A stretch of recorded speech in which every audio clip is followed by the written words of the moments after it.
Bienvenue à toutes et à tous dans cette nouvelle édition d'information près de chez vous. Et dans l'actu, ça ne vous a pas échappé. Nous sommes donc en plein week-end de 3 jours pour les plus chanceux grâce à un jour férié, le lundi de Pentecôte. La Pentecôte, c'est une fête importante pour les chrétiens. Et c'était ce dimanche à l'île Grand Palais. Des milliers d'entre eux se sont réunis pour célébrer cette fête. 880 personnes en tout ont été confirmées pendant cette journée. La confirmation, c'est un sacrement et la seconde étape de la vie spirituelle des fidèles qui renforce le lien créé avec l'Église. Généralement, la consécration est réalisée par un évêque, un signe de croix sur le front avec de l'huile consacrée et une petite tape sur la joue. Au-delà de ces presque 1000 confirmés, il y avait aussi une messe de la Pentecôte à l'île Grand Palais. Pour y assister, des bus sont venus des 4 coins de la région remplis de croyants. Brieuc-Gorgy. J'ai pu me faire confirmer ici même en 2013 pour le centenaire du diocèse. Donc évidemment ça avait été un immense moment. On ne s'attendait pas à ça, j'avais peur que le fait qu'on soit aussi nombreux gâche un peu un peu la mystagogie du moment. Et pas du tout. Et aujourd'hui donc je viens avec Shirley, ma filleule de baptême, et qui se fait confirmer. Alors Shirley, que ressens-tu aujourd'hui en ce grand jour? Moi j'étais là il y a 5 ans quand il s'est fait confirmer et je l'avais vécu d'une manière tout à fait différente parce que mon chemin de foi n'était pas du tout le même qu'aujourd'hui. Et ce que je ressens aujourd'hui, c'est une immense joie, plein de tremblements et aussi l'envie d'aller encore plus loin, d'accueillir la parole de Dieu et de lui dire oui. Voilà, tout simplement. Avancer avec l'esprit. C'est ça, exactement. Ce week-end, il y avait aussi l'association des chiens guides d'aveugles qui a organisé son deuxième forum de la déficience visuelle et du bien-être. C'était dans ses locaux à Ronques. Comme l'année dernière, ce sont une dizaine de stands qui ont été mis en place pour présenter des outils et des innovations pour aider les personnes déficientes visuellement. Des loupes numériques, des montres sonores ou des cannes électroniques étaient notamment exposées, sans oublier le plus fidèle ami de l'homme, le chien guide d'aveugle. Une présentation de circonstances dans ce local où les chiens apprennent pendant 2 ans à aider les personnes malvoyantes. L'association qui a organisé ce forum est d'ailleurs en charge du dressage de ces animaux. C'est elle aussi qui assume les frais de cette formation. Brieuc-Gorgy a rencontré Peggy Gilbert, la directrice générale des centres Paul Corteville. Je vous propose tout de suite de l'écouter.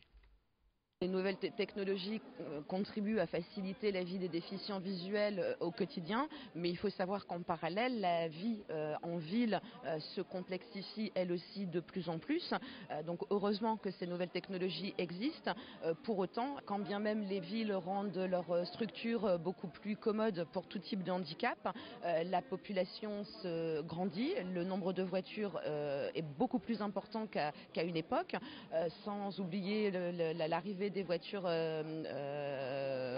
électriques qui elles ne font aucun bruit, les vélos qui deviennent de plus en plus nombreux dans les centres-villes et qui eux non plus ne font pas de bruit, les carrefours qui deviennent de plus en plus compliqués avec les 2 fois 2 voies, avec les sens uniques et voilà, la vie n'est pas plus simple. Et puis on passe à ce portrait, celui d'un apiculteur qui traverse la France avec ses abeilles. Il fait en fait ce qu'il appelle la transhumance des abeilles. Arrivé au mois de mai, une fois l'hivernage passé, c'est le grand moment pour cette fameuse transhumance. Régulièrement, et de préférence la nuit, cet apiculteur fait voyager ses abeilles du nord vers le sud. Et les premiers signes sont plus que satisfaisants. Après les premières récoltes, l'expert annonce une année plus généreuse en miel que les précédentes. Bonne nouvelle donc pour l'apiculteur qu'Idil Gunaï a rencontré avant qu'il ne prenne route direction le sud. Il y a 20 ans, Yvan Aignon rachète à ses beaux-parents cette ferme située au pied du mont d'Alluin. L'élevage de bétail laisse alors place à la production de miel, une passion de longue date pour ce fils d'agriculteur. Aujourd'hui, il pratique la transhumance des abeilles.